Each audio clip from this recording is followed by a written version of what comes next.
नमस्कार, स्वागत है आपका। आपके साथ टीवी9 भारतवर्ष से मैं हूं सुमेरा खान। नमस्कार, सुमेरार संगे आमी टीवी9 बांग्लाय लिमा रয়েছি আপনাদের সঙ্গে। जैसे जैसे बंगाल में राजनीतिक चुनाव की तारीखें नजदीक आ रही हैं, विधानसभा चुनाव से पहले राजनीतिक सरगर्मियां बढ़ती जा रही हैं। कभी गोपाल कृष्ण गोखले जी ने कहा था कि जो बंगाल आज सोचता है वो देश कल सोचता है। মিডিয়া জগতে টিভি9 বাংলা ঠিক এই মানসিকতা নিয়েই কিন্তু এগিয়ে চলেছে। আমরা যে ধারণা তৈরি করি অর্থাৎ এই মুহূর্তে দাঁড়িয়ে সেই নিউজ ইন্ডাস্ট্রি কিন্তু তাই অনুসরণ করে চলেছে এবং সেই কারণেই ইন্ডিয়া থিংকস টুমরো আমরা এই অনুষ্ঠানই এই শুরু করছি।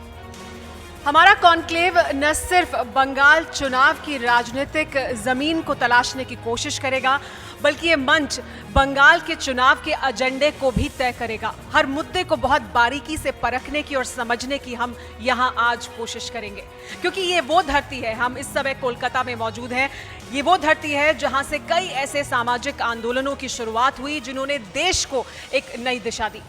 ये धरती रविंद्रनाथ टैगोर की है, ये धरती सुभाष चंद्र बोस, खुदीराम बोस, गोपाल कृष्ण गोखले, राजा राम मोहन रॉय जैसे महापुरुषों की धरती है। কিন্তু আজকের পরিস্থিতি একদমই অন্য, কিছুটা আলাদা। যে রাজ্যের ইতিহাস এতটা সমৃদ্ধ তা আজ নানা অভিযোগ পাল্টো অভিযোগের গেরোয়। বাংলার রাজনৈতিক দ্বন্দ্ব সংঘাত নিয়ে সরব বিরোধীরা। ফের সোনার বাংলা কি তৈরি হবে? এরই উত্তর আমরা আজ খুঁজব what Bengal thinks today, India thinks tomorrow এই কনক্লেভের মাধ্যমে। आज हमारे साथ कई दिग्गज मेहमान जुड़ेंगे। हमारे साथ दिल्ली की राजनीति पर नज़र रखने वाले मेहमान तो होंगे ही, लेकिन हम आपको ये बताने की कोशिश करेंगे। और आइए सबसे पहले यही देखते हैं कि देश के सबसे बड़े न्यूज़ नेटवर्क टीवी9 भारतवर्ष पर इस इतने बड़े कॉन्क्लेव की दरअसल अहमियत क्या है।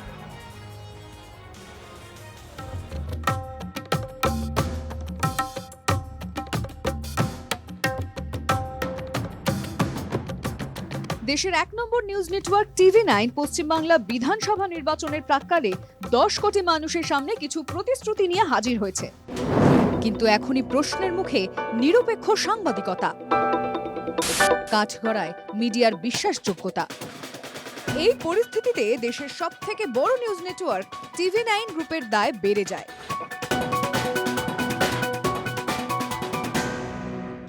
সেই দায়বদ্ধতা পূরণ করতে আমরা বাংলায় আপনাদের মাঝে হাজির।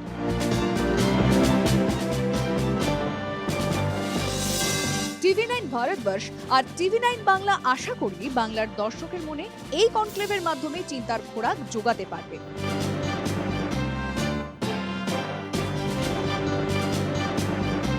দেশের ১ নম্বর নিউজ নেটওয়ার্ক হিসেবে আমাদের কর্তব্য বাংলার কণ্ঠস্বরকে জোরালোভাবে তুলে ধরা।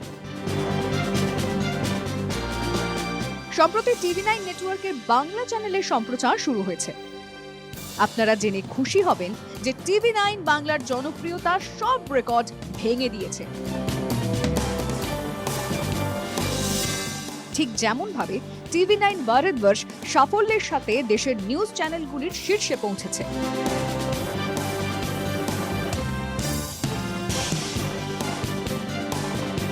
টিভি9 গ্রুপের সব আঞ্চলিক নিউজ চ্যানেল বিশ্বাসযোগ্যতার নিরিখে প্রতিযোগী চ্যানেলদের পিছনে ফেলে এগিয়ে গেছে।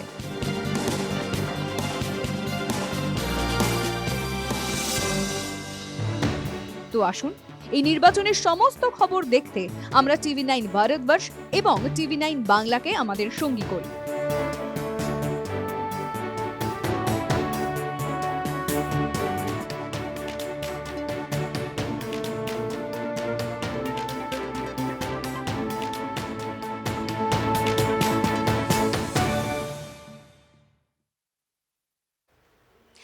এই মুহূর্তে আমি মঞ্চে আমন্ত্রণ জানাচ্ছি টিভি9 নেটওয়ার্কের সিইও মিস্টার বরুণ দাসকে। Sir please come on stage. जोरदार तालियों के साथ स्वागत करिए वरुण दास जी का।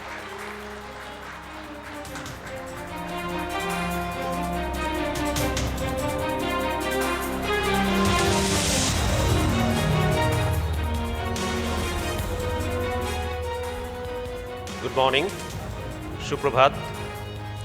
A very warm welcome to you, sir, the Honorable Governor of West Bengal, Sri Dhankar ji, and ma'am, to you too, and all ladies and gentlemen present here this morning.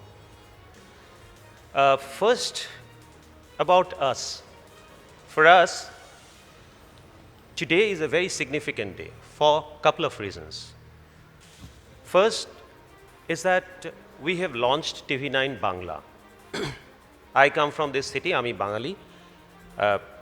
আমার সবসময় জবে থেকে TV9 জয়েন করেছি স্বপ্ন ছিল Bangla channel launch করে খুব তাড়াতাড়ি ওটাকে সবার উপরে নিয়ে যাওয়া। So we have taken the first step. Bangla চ্যানেলটা রিসেন্টলি লঞ্চ হয়েছে এবং I am very please to share with you that possibly it is reaching the pinnacle much sooner than we expected. দ্বিতীয় কারণটা হলো এই conclave what Bengal thinks today. আমাদের গ্রুপের এটাই প্রথম conclave and it's a poetic justice যে আমরা we starting it from Bengal. So that's about us. Now about Bengal. I think what Bengal thinks today could not have been more significant a subject than today. এটা গোপাল কৃষ্ণ গোখলে হয়তো 100 বছর আগে বলেছিলেন। আমরা সব বাঙালিরা কোথাও কোথাও এই স্বপ্নটা এখনও দেখি যে পুরো ওনার উদ্ধৃতি যেটা ছিল what Bengal thinks today India things tomorrow, এটা আবার কখনো সাকার হবে।